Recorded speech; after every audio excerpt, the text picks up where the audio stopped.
Am I supposed to make opening statements? No, you're good. We'll go right into questions. Start with Jake and then go to Jimmy. With Addison specifically, I know he came out of high school as a tackle. Can you go into him working at center and just what you've seen from him at that position?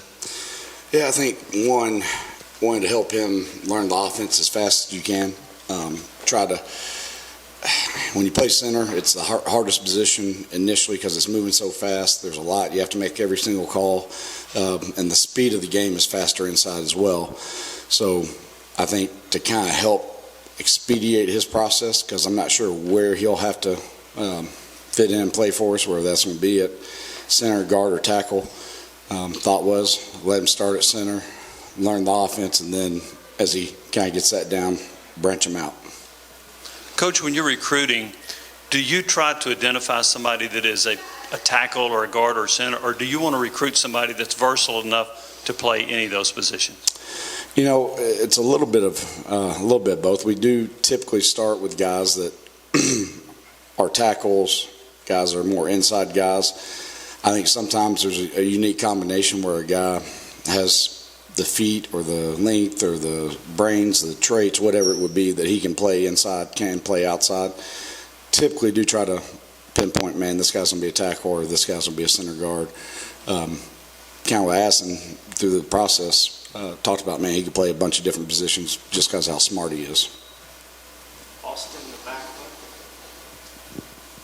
Glenn, can you just talk about what you've seen so far out of J.J. Crawford and then Gerald Mincy?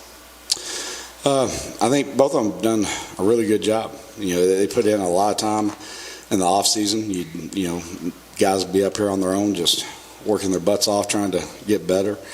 I think Mincy has accelerated his process a little bit, and I think JJ has done a great job of not picking up where he left off. Started off ahead of where he ended the season. He's playing a lot faster.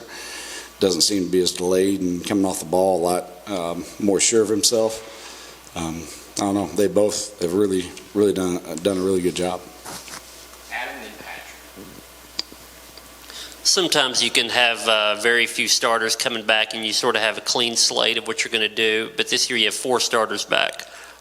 You can maybe toy with that, move pieces around. How are those two challenges different in figuring out where guys fit since you have so many guys back? I think they're a little bit different in the fact, obviously, when you lose a bunch of guys, you have to figure out who's going to be the best at a position initially, and you're trying to, you aren't quite as far ahead as you are. Having 4 guys returning, especially where JC played some center, Nell's gone back and forth, sides, there's a little bit more wiggle room. Guys, you feel like know where they played last year well enough that if you have to move them, adjust them, play different places in spring, it's not such a big deal, and hopefully gives you a chance for guys that haven't played as much where they can just sit still, sit in a position, learn it, and feel a little bit more comfortable. Glenn, following up on Mincy, I think you guys recruited him at your previous school, knew a lot about him when he went.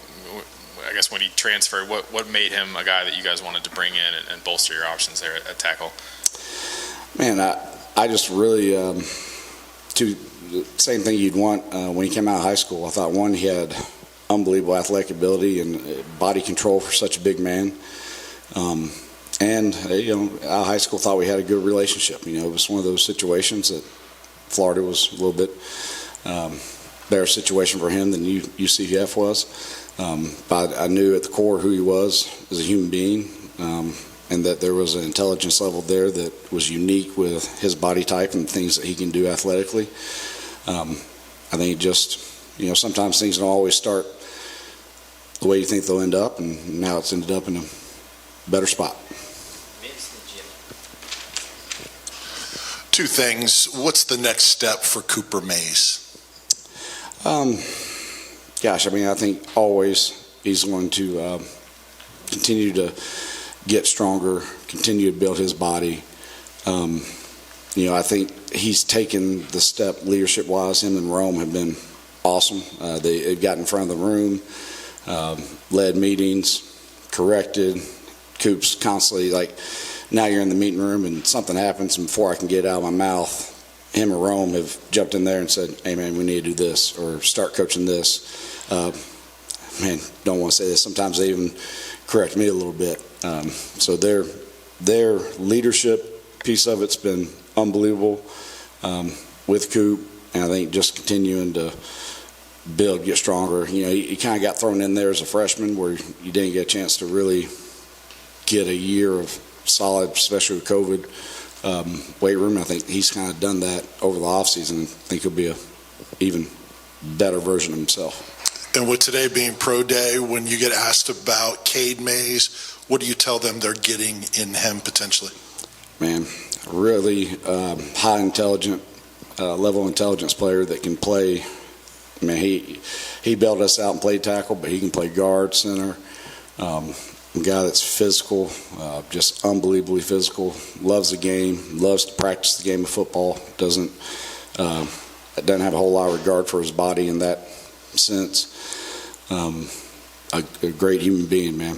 Just somebody that I was really enjoyed getting to have in my room and get to know, and look forward to get to know for hopefully a long time.